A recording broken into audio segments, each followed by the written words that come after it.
Hello बच्चों, मैं आपका आईडी सर लेकर आया हूँ स्ट्रक्चरल ऑर्गेनाइजेशन इन एनिमल्स इस चैप्टर के कॉकरोच टॉपिक का नेक्स्ट वीडियो। हमने एनाटॉमी शुरू कर दी है। ऑलरेडी डाइजेस्टिव सिस्टम मैंने पढ़ाई हुई है। अगर आपने वीडियो अभी तक देखा नहीं है तो please go and watch the video so that you will have the quick revision.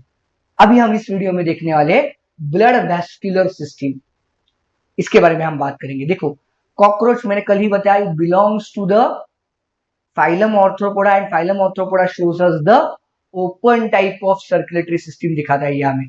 What type of circulatory system is shown by the arthropods? Open type. That means they do not have blood vessels, or even if they are present, they are very poorly developed. बराबर है? It has a blood, but obviously mobile connective tissue करके blood होगा। It has corpuscle small cells है, but the plasma is colorless. So the blood of cockroach, because of the colorless plasma, it is colorless, whitish in color और colorless। इसकी का एक दूसरा मतलब निकलता है, that means cockroach does not require any kind of respiratory pigment to transport the gases, that is basically oxygen and carbon dioxide। ये दोनों गैसेस ट्रांसपोर्ट करने के लिए उसको किसी भी रेस्पिरेटरी पिगमेंट की जरूरत नहीं, जैसे हम लोगों में हीमोग्लोबिन है वैसे जरूरत नहीं। देखो, cockroach being a non chordate belongs to phylum Arthropoda ना, नॉन कॉर्डेटा का ही है। Heart is mid dorsal, dorsal side को हार्ट है, कॉर्डेट में वेंट्रल साइड को होता है। एंड आप लोग यहाँ पे देख सकते हो, लाइक देखो, the heart of a cockroach is 13 chamber, 13 chamber heart है। आप यहाँ पे काउंट करोगे ना तो आपको 12 चेम्बर दिखाई देंगे, बट ये 13 चेम्बर से है।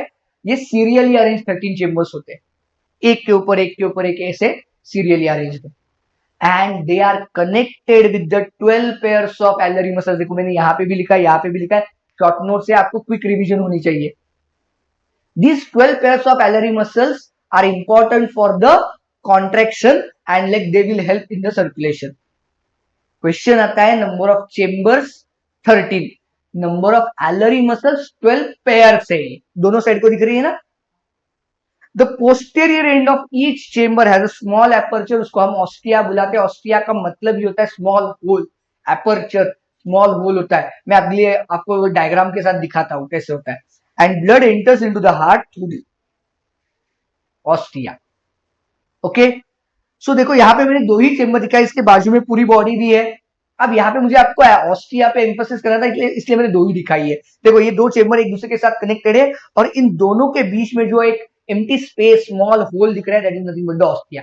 The last chamber of the series, that is 13th chamber, does not have this opening, it is closed from the posterior end।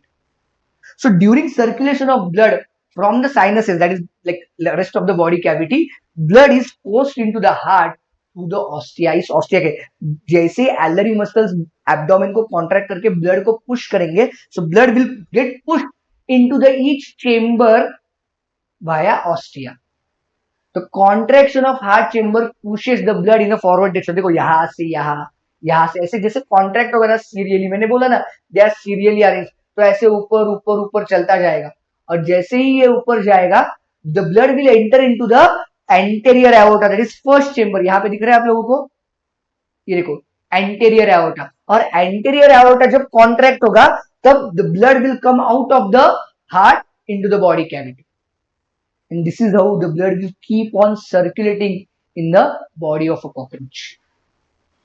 अब ये सब कुछ करने के लिए जो सिग्नल आता है वो न्यूरॉन से आता है, इसीलिए heart of a cockroach is called as neurogenic. NCERT में नहीं है पर बहुत जगह पे आपको क्वेश्चन में आता है। The heart of a cockroach is neurogenic, इस चैप्टर में नहीं है। हाँ, this is a neurogenic heart, आप लोग याद रखो। Okay, I hope you have understood about the vascular system of a cockroach। मैं अगले वीडियोस में अगली सिस्टम्स लेकर आऊंगा। स्टे ट्यून, स्टे कनेक्टेड, आपका पूरा चैप्टर रिवाइज हो जाएगा।